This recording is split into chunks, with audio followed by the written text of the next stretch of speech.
오늘은 우리가 많이는 들어봤지만 막상 하기에는 좀 어려운 역발상 투자에 대해서 간단히 좀 생각을 해보도록 하겠습니다. 흔히들 투자 아이디어를 얻으실 때 유튜브나 SNS 그리고 증권사 리포트, 뉴스 같은 걸 이제 많이 참고들을 하시죠.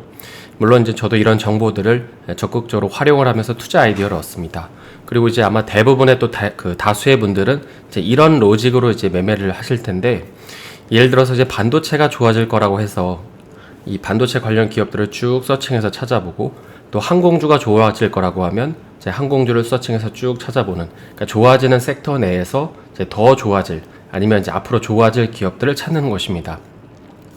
물론 이런 방식은 굉장히 정상적이고 좋은 방식인 게 현재 시장의 방향성에 편승하는 거고, 또 외국인이나 기관 자금들 역시도 이쪽으로 집중이 되어 있기 때문에 이 수급적인 측면에서도 굉장히 탄력적일 수 있기 때문입니다. 그런데 한편으로 그런 흐름에 편승하려고 찾다 보니까 내 기준에서는 엄청 신박한 뉴스를 찾았고 또 괜찮은 기업인 것 같아서 진입을 했는데, 그때가 이미 고점인 경우도 좀 허다하죠. 아마 그런 경우에는 해당 내용들이 이미 주가에 선반영이 되어서 주가가 많이 올라 있는 상태인데, 막연하게 나는, 그러니까 내 관점에서는 막연하게 더 갈 수 있다고 생각을 하고 진입을 했기 때문입니다. 물론 더 오를 수도 있지만, 대개 그런 경우를 보면 명백한 근거가 있기보다도 감에 의존하거나 아니면 비슷한 사업을 영위하는 기업들을 이렇게 옆에 붙여놓고 이 키 맞추기를 해야 한다는 논리가 있는 것 같습니다. 근데 이게 잘못됐다는 얘기를 길게 하려는 건 아니고요.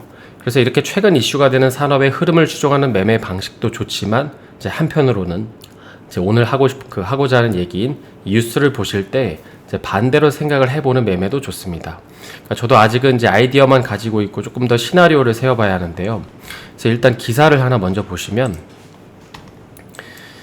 최근에 유가가 많이 오르면서 이런 기사들의 좀 내용들이 계속 나오고 있죠. 기사 내용의 취지를 보면 유가가 $100를 갈 거라는 건데, 그 근거를 보면 작년에 코로나로 인해서 산유국들이 이 투자를 줄이면서 공급은 감소하는데 그의 반면에 수요는 많이 늘어나고 있기 때문입니다. 그래서 이 기사를 보면 일반적인 투자자라면 이렇게 생각을 하겠죠. 유가가 더 오른다고 하니까 그러면 정유 관련 사업을 봐야 되는 거 아닌가? 물론 이것도 맞습니다. 유가가 오르면 가격이 오른 만큼 제품이나 기업에게 전가해서 이런 높아진 가격들을 전가해서 이 마진율을 높일 수 있기 때문이죠. 그리고 정유회사 같은 경우에도 실제로 정제 마진율도 좋아질 거고, 그래서 영업이익률도 더 올라갈 수 있기 때문에 유가 관련 기업을 보는 건 당연합니다. 근데 한편으로는 만약에 유가가 $100를 가면 반대 개념으로 이렇게도 생각해 볼 수 있지 않을까요? 이 친환경 산업에 대한 목소리가 더 나올 수도 있다는 것입니다. 그러니까 유가가 $100까지는 아니겠지만 현재 가격보다 더 올라가면 이런 얘기가 나올 수 있다는 것이죠. 이거 환경에도 안 좋은 에너지인데 가격까지 비싸면 더 안 써야 되는 거 아닌가? 이거 가격 때문이라도 빨리 친환경으로 넘어가야겠다. 그러니까 이런 기사들이 나올 수 있다는 것이죠. 그리고 만약 이런 기사가 실제로 나오기 시작하면 그때부터는 이 대체 자원으로 부각되는 친환경 섹터가 부각이 될 것입니다. 물론 그 주인공이 풍력이 될지 태양광이 될지 수소일지 우리는 모르지만, 중요한 거는 유가 관련된 내용임에도 불구하고 친환경 섹터로 변모할 수 있다는 것입니다. 그래서 내가 어떤 특정 산업에 대한 확신이 서지 않으면 친환경 ETF를 사놓고 기다릴 수도 있겠죠. 그래서 이런 식으로 생각을 해볼 수 있다는 것입니다. 그리고 만약에 시장의 선택을, 시장이 풍력을 선택했다고 해보면, 그래서 진짜로 이쪽 사업을 키우는 게 보이면 철강같이 이런 원자재 산업을 다루는 기업들도 같이 볼 수 있을 것입니다. 그러니까 이렇게 꼭 될 거라고 장담을 말씀드리는 게 아니라 이렇게 큰 틀을 두고 반대로 한번 생각을 해보실 수 있다는 것이죠. 그럼 하나만 더 볼까요? 이번에는 여러분들이 대부분 관심 있어 하시는 뉴스이실 것 같은데요. 이번에 FOMC 회의 이후로 시장은 9월에 테이퍼링을 선언하고 12월부터 그 어떤 선언에 대한 행동을 착수할 거라고 알려줍니다. 근데 우리가 일반적으로 생각하시기에 이 테이퍼링 선언을 하면 주가가 폭락을 할 거라고만 생각을 하시죠.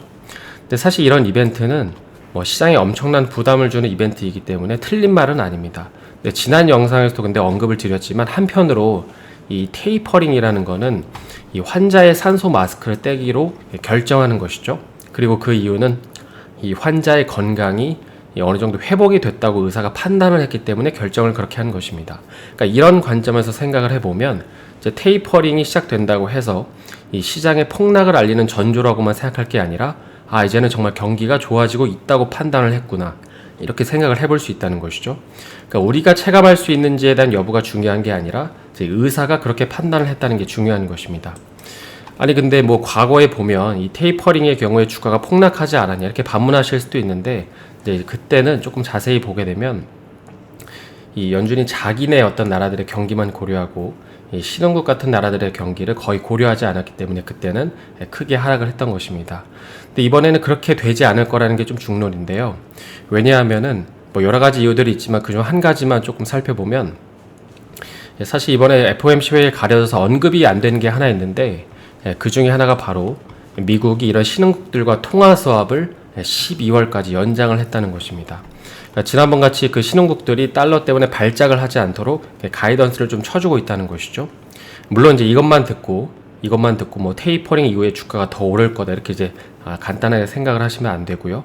그래서 만약에 테이퍼링 선언 이후에 뭐 일시적으로 하락은 할 수 있겠지만, 반대로 내가 경기 회복의 신호탄이라고 생각을 해보면 하락했을 때 조금 더 이제 모아가 볼 수 있는 용기가 있을 것입니다. 그리고 그때 그 고려해 볼 수 있는 투자 상품은 아마 원자재 쪽이겠죠. 그러니까 이제는 본격적으로 경기가 회복되고 있다고 공식적으로 선언을 한 것이기 때문에 이 산업이 올라가는 거니까 그에 따른 원자재에 대한 수요가 더 늘어날 수밖에 없기 때문입니다. 그래서 여러분들도 뉴스를 보실 때 그 뉴스가 전달하고자 하는 어떤 메인 콘텐츠도 중요하지만, 제 한편으로는 잠시 물러서서 반대로 생각해 보시는 연습을 해보는 것도 좋습니다. 그러니까 지금 시세가 안 나왔다고 해서 내가 틀린 매매를 하고 있는 것이 아니라 미리 사서 보유를 하고 있다라는 생각을 가져볼 수 있는 것이죠. 물론 그래서 이제 앞에 살펴본 내용들은 우리가 참고 예시로 든 거니까 뭐 그대로 이제 따라하라는 건 아니고, 중요한 건 늘 말씀드리듯이 이제 무게 중심 축에 이런 중요한 한 가지 이벤트를 놓고 격가지로 이렇게 살펴보는 습관을 들이면 좋다는 것입니다. 그래서 단면이 아니라 좀 입체적으로 보는 것이 중요하다는 것이죠. 그래서 오늘은 그 뉴스를 보고 좀 반대로 생각할 수 있는 경우의 수를 몇 가지 예시를 들어서 좀 생각해 봤는데요. 이제 한 주간 고생 많으셨고 남은 주말 잘 보내시기 바랍니다. 저는 다음 주 월요일에 다시 인사드리겠습니다. 오늘 영상이 도움이 되셨다면 좋아요와 구독 부탁드립니다.